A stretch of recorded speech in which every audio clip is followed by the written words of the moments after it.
know, he's a shoo-in for top 12. Yeah, exactly. But seeing him make this loser's run and do it so convincingly is fantastic. He brings out the Birdshot popper. And clapback. Wow, okay. I like it. I like it a lot. This is going to be, I'm beyond excited. And we did see the popper having luck. I mean, Pineapple just got done beating Dastardly. Yes. That popper and Dastardly did extremely well against Chateau. So, I mean, anything can happen here. You see that the angle with which that popper circles and moves is so good at hitting Coyle, better than any other light arm. Maybe Hydra could be better because of her height advantage that she gets, but he's using this popper so well. Chateau already at half health. He may have the rush advantage, and he uses it to even it out. But Pineapple himself has rush of his own. But it's so hard to land a rush on Coyle, especially with these arms. Exactly. He's going to have to really read with that popper rush or confirm into it. Right. Or he's going to have to interrupt the grab. Wow, amazing grab. Grab's up and under that. Yeah, he falls right under the nade with a grab. That was fantastic. No wake up. He sits there, holds his controller, does not touch a button. The slowest wake up you can get. He lands the rush. The crowd is chanting USA right now. No, they wants an NA person to beat Japan. It has not happened yet. Catching him with that rush there at the end, he's sealed it up for himself. Funchuck is very good against Cobra. It does not seem like it would be because he's so mobile, and you can dodge it. You know, the second you send it, it's landing where it's gonna go. But it's vertical capabilities, and the fact that Coyle never throws it in the fan formation, always in the slice, just like that. And Chateau is doing an extremely good job of getting both the Funchuck and the nade up and around that clapback. Wow. Yeah, Coyle's movement allows that clapback to be kind of moot.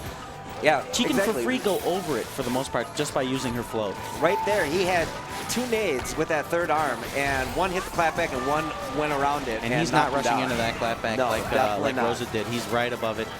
Nothing is blocking his rushes. Yeah, I was curious how well the clapback was going to come into play here, and he certainly had him low health in the first round, but now we're seeing that that Chateau is again downloading his opponent's abilities right now, and catches him with this rush though. Clapback rush 365 comes through very clutch right here for Pineapple. It is so hard to hit Coyle with a rush in raw neutral like that. Even if you're jumping at her little just dash to the side, resets your camera, makes it very hard. But Chateau does not care. Mid-air with that Chateau rush, says, 335. I do not care. Give me this match.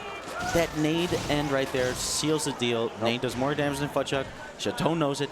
Ends with that extra 90 damage on that final hit. 2 rounds right there. Both players at extremely low health in both rounds.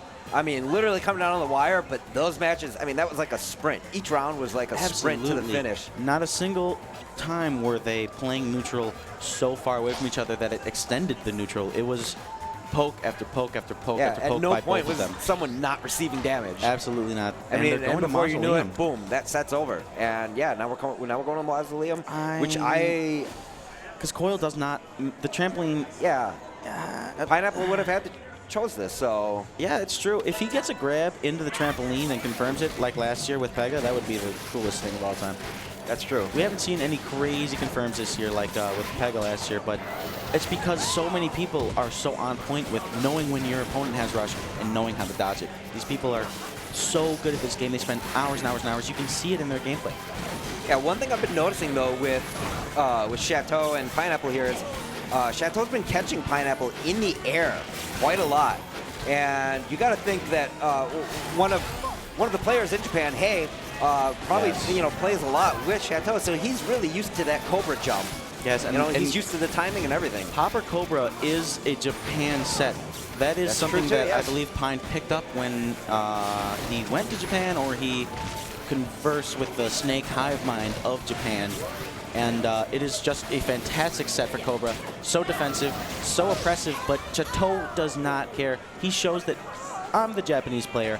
I know the Japanese set, and I know my way around it, sir. Yeah, barely losing any health there. And just finish him off with the grab. Man, if we have another 3-0, this would be insane. Because this is Pineapple's...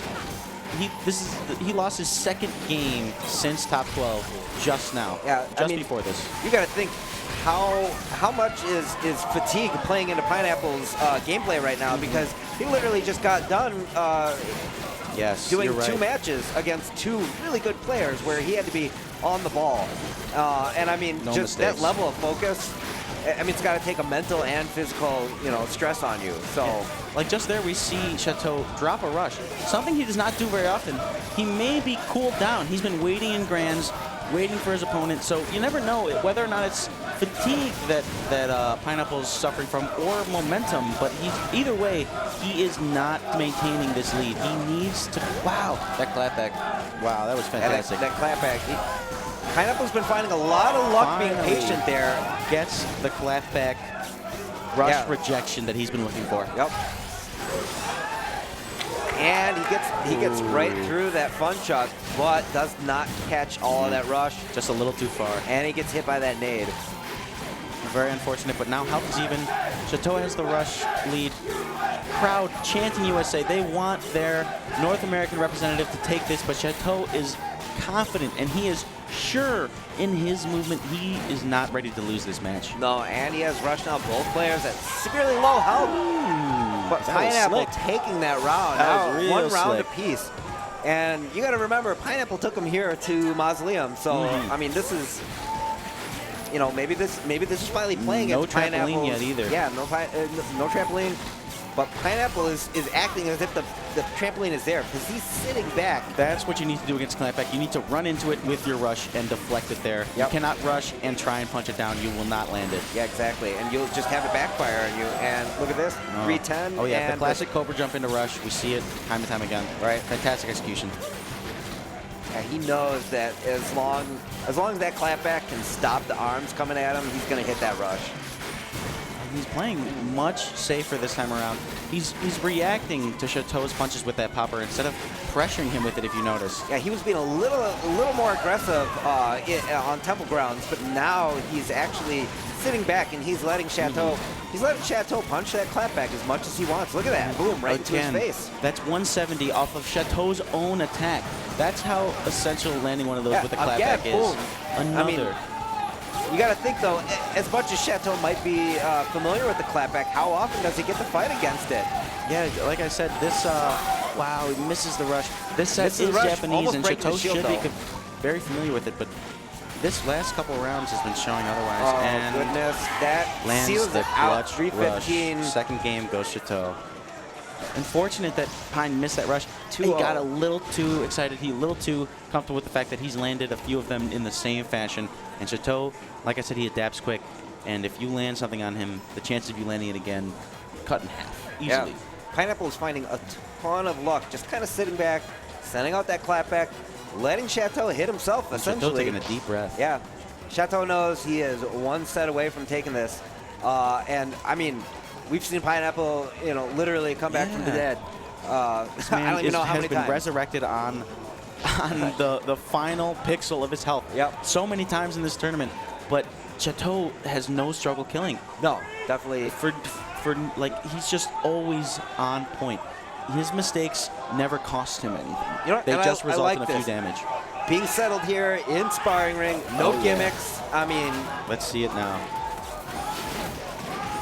And this is going to play, as we've seen before, this is going to play into Pineapple's favor because he's got that. I mean, he's got that clapback. This corner pressure with clapback is going to be crazy. Exactly, because it's literally just eating up both of Chateau's arms right now. Those fun chucks are still finding their way around it, though. Very, very slick fun chuck placement. And the clapback is huge. It cannot be overstated enough how big Cobra's girth is, even in comparison to Coyle. And Chateau is still weaving those fun chucks right around that giant shield arm, right into the place they need to be. You notice, though, he gets around it the most when he has that third arm. So he's utilizing Coyle's power incredibly, and he's able to wait for that clapback to come back. He doesn't finish that rush, though. That was very strange. I wonder what, Pine just got slightly moved by the rush and regained his movement. Yeah. And it resulted in the nade and the camera being all kinds of janked up. Pine is not stopping here. He is just sending it out, hitting, sending it out, hitting, sending it out, hitting. I mean, this is like an endurance run for him. I like that he didn't even go for a specific punish on that grab right there, because Coyle can get away with so many grab shenanigans. Oh man, they both have rush. Pine rushes with the clapback, but he gets around it. Wow.